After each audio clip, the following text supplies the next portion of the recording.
bigmain ka mambisa na sana bi, ano mo, guli ka na. Sabi na nga dit ko sa imo. Dahil ako na nga tarog. Dahil ako nakakaon. Mahirap ka sa akin mo, muli ka na. Umpisahan na natin ang ating tabang ora mismo. Kasama naman natin ngayon sa ating studio si Jenilyn Anyo Nuevo at ang kanyang alalahanin ngayon ay ang kanyang anak na si Jasmine Anyo Nuevo, 19 na taong gulang na hanggang ngayon ay hindi pa rin nakikita. Ilang taon na nga po itong nanay na anak po ninyo? 19 po. 19 years old. Pang ilang anak nyo po ito, Nay? Panganay po. Panganay na anak, ilan po yung anak nyo? 3. Tatlo. So, ito yung panganay sa tatlo nyong anak. Ano po yung paalam niya sa iyo nung umalis po siya ng bahay po ninyo? Nagtatrabaho po kasi siya sa milk teahan sa Barriada. So, nagtatrabaho po siya sa paggawaan ng milk tea, tapos hindi na po siya umuwi. Supposedly, mga anong oras po dapat siya uwi ng bahay? Alas 7 po ang out niya. Alas 7 ng gabi. Okay, so paano po ano po yung pumasok sa isip nyo? Bakit po hindi na umuwi ng bahay po ninyo itong anak po ninyo? Kasi bago po yun umalis, napagalitan ko po. Bago umalis ng bahay, napagalitan nyo. So sa tingin nyo po ba, yun yung rason kung bakit hindi siya umuwi ng bahay? Siguro po, galit po sa akin. Nagalit sa'yo. Ano po ba yung sinabi nyo po sa kanya kung bakit nagalit po itong anak mo? Kasi po yung yung Lunes po kasi na yung nagtrabaho siyang Lunes. Tapos out niya pong alas 7 ng gabi. Tapos sabi naman po ng pinsan ng amo niya, may nagsundo daw ng lalaki na nakamotor. Tapos, nakauwi naman, binanggit mo yun sa anak mo? nakauwi naman po yun sa bahay. Okay, so nung Lunes, may nakapagsabi sa'yo na yung anak mo ay sinundo ng isang lalaking nakamotor. Oo, sabi ng amo. Okay, sabi ng amo, pero nakauwi pa siya. Oo. So dahil doon sa nakarating sa yung sumbong, pinagalitan mo yung anak mo. Tapos, nung pinagalitan mo, nagkaroon ba kayo ng sagutan? Hindi naman po siya nagsasalita. Ito bang anak mo ay talagang nauwi ng gabi? Or, I mean, ano yung personalidad ng anak mo? Ito ba ay laging ginagawang hindi umuwi ng bahay, pag napapagalitan? Hindi naman po. So first time na nangyari ito na dahil sa napagalitan mo, hindi na umuwi ng bahay. Eto bang anak mong ito ay meron na ding pamilya, merong anak? May anak po, isa, 7 months po ngayong araw. Meron siyang 7 months old na anak. Meron siyang, wait lang, kasi sabi mo, may nagsundong ibang lalaki. So, ibig sabihin, itong anak mo ay walang asawa ngayon. Wala po. Asan yung tatay ng anak niya? Nandun po sa bahay nila. Hindi naman po pinanagutan. So, hindi pinanagutan yung anak mo. So, ngayon, yung bata, yung apo mo, ikaw yung nag-aalaga. Tuwing nagtatrabaho itong anak mo, naiiwan sa'yo yung bata. So, ano na yung ginawa mo nung, siyempre, hindi umuwi ng gabi, hanggang sa ngayon, nawawala, saan ka na nagpunta tumingi ng tulong? Hindi po, nung alas 7 po ng gabi, wala pa. Tapos, chinat ko po yung amo. Sabi ko, pumasok po ba si Jasmine, yung anak ko? Sabi ko, mother po ito. Tapos sabi ng amo niya, hindi man daw pumasok. Nung araw na yun na Martes, hindi man daw pumasok sa trabaho. Saan pumunta itong anak mo? Hindi ko po kasi nabigla Posible lang po bang ako. sumama sa ibang lalaki? Hindi ko po alam kasi wala po akong alam na may boyfriend siyang bago. Posible ba, sa tingin mo bilang isang nanay na sumama itong anak mo doon sa lalaking yon? Or ano yung pangamba mo ngayon? Siguro po. Siguro, ano? Yun ang, sa tingin mo, yung rason bakit hindi umuwi yung anak mo dahil posibleng sumama sa ibang lalaki. Galit po kasi sa akin. Dahil galit sa'yo.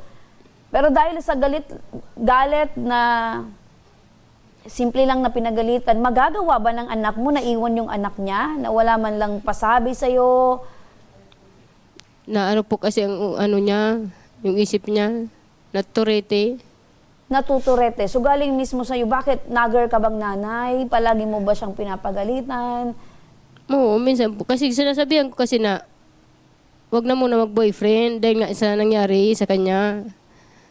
Hindi siya pinanagutan. Sabi ko, wag na muna magpasok ng lalaki sa buhay niya.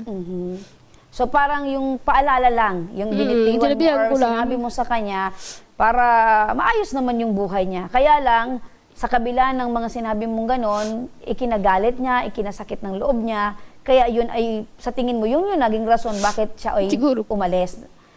Ano yung gusto mong sabihin sa kanya? Big nga ka man, sana bi, guli ka na. Sabi na nga dit ko sa imo. Dahil ako na nga turog. Dahil ako na kaun. Mahirap ka sa akin mo. Muli ka na.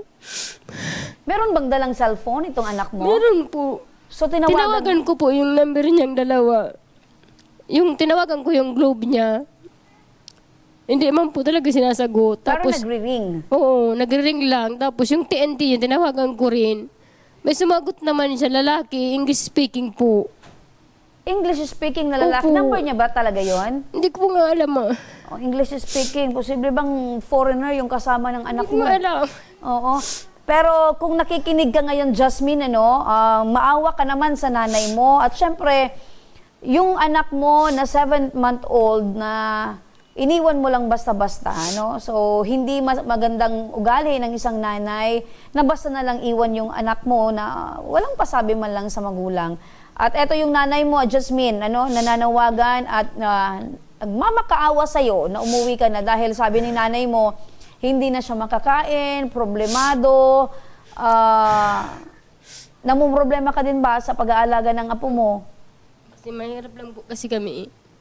Kasi naano lang siya, na problema lang po kasi siya sa financial po sa anak niya, yung pang-diaper po, gatas.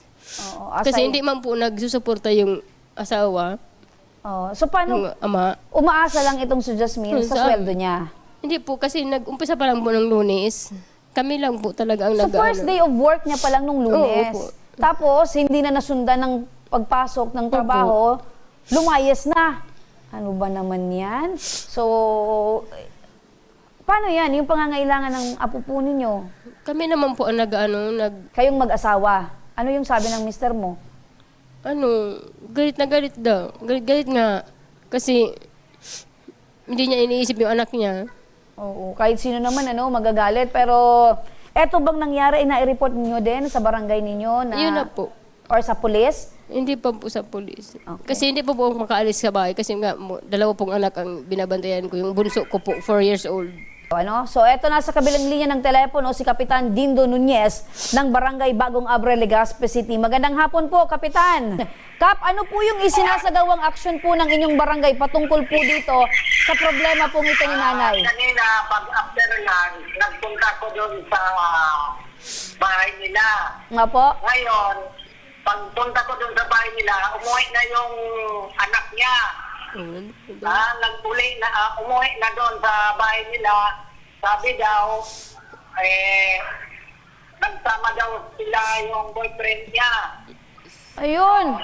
So, Yung anak, Apo, kumpirmado po, Kapitan, na ito pong si Jasmine, anak po ni nanay, ay umuwi na po sa kanilang bahay at nakipag-usap po kayo na tinanong niyo po kung ano nangyari at umamin po itong si Jasmine na sumama po sa kanyang boyfriend.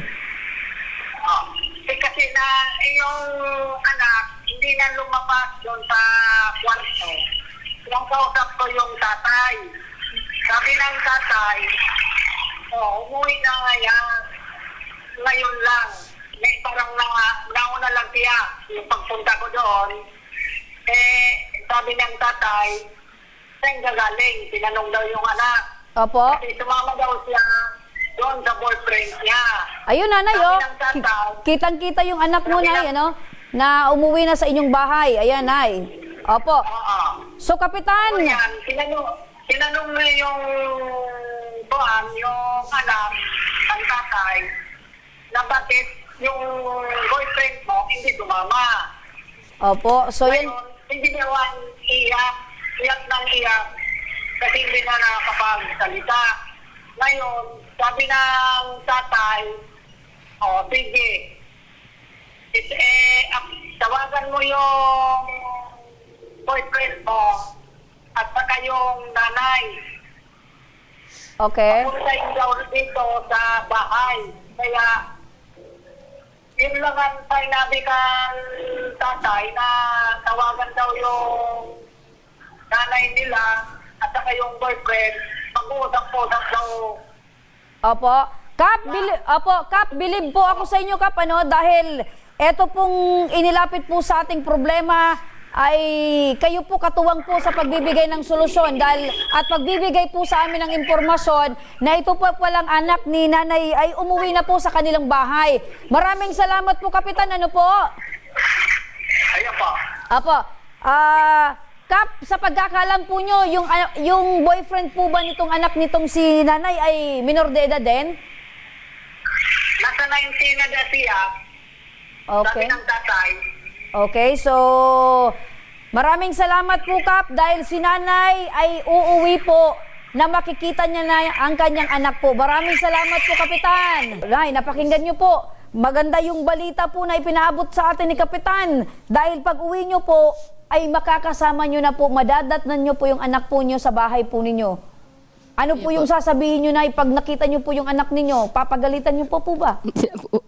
Ha? Hindi na po. Opo, kausapin nyo na lang po na ano, siguro kayo po yung nakakakilala talaga sa anak po ninyo, alam po ninyo yung kahinaan ng loob niya at alam din po ninyo kung paano nyo po siya igagabay ng tama. Pinaka-importante ngayon ay alam po natin na nakauwi na po ng ligtas yung anak po Iya po. ninyo. Mensahe nyo po, Nay, doon na lang po sa boyfriend nito pong anak po ninyo. Kung sisay ka man po na boyfriend kang aki ko, sana po, pinaalam mo man po sa amin. Kasi nag-aalala ako. Sana po, pinauwi niyo po. Opo. Mm. So, ano pa man, Nay, ang pinaka-importante ngayon, pag uwi nyo po sa bahay nyo sa Bagong Abre, andun po yung anak po ninyo. Ano po?